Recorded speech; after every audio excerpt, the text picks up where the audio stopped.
Gandang umaga po sa inyong lahat. Nandito po ako sa Area 1 at ito po yung inaalagaan namin na mamumunga siguro mga April ngayong taon. At makikita nyo napakaganda ng kanyang mga dahon, malalapad na. Ito na yung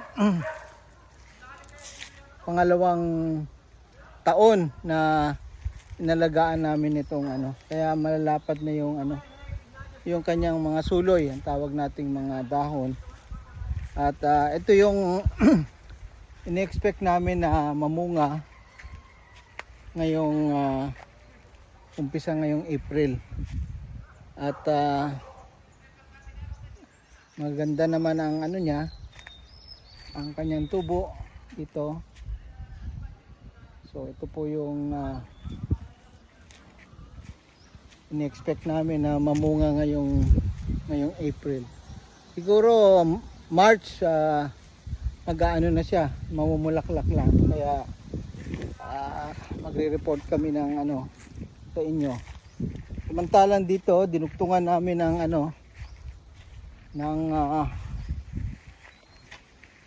mga bagong poste. Ito additional of around 180 na poste po.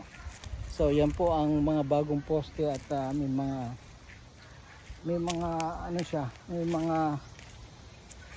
mga bagong suloy, mga bagong tanim namin. Ito mga 1 year at bubunga na po itong bagong dragon fruit natin. Ang variety po nito ay pula, kaya madali lang siya mamunga. Ang isang taon mamunga na yan. Pero itong mga nandito sa ating Area 1, April po ang expected namin. So talagang malalapad na po yung next niya, dahon. Yan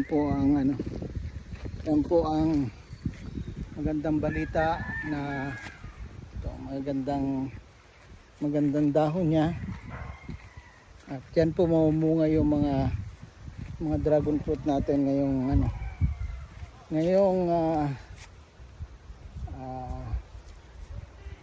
April po. Magbubulaklak siya ngayong March, April bunga hanggang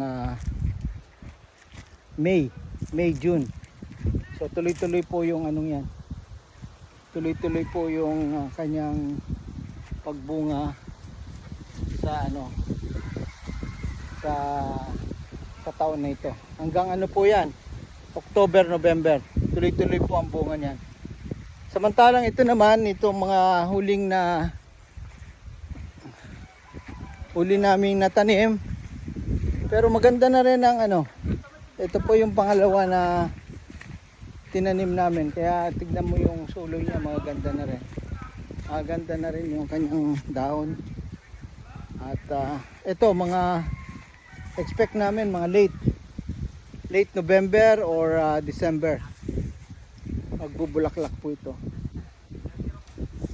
So yan po ang aming balita ngayong linggo, February 23, 2025. Happy Sunday sa ating lahat. Salamat.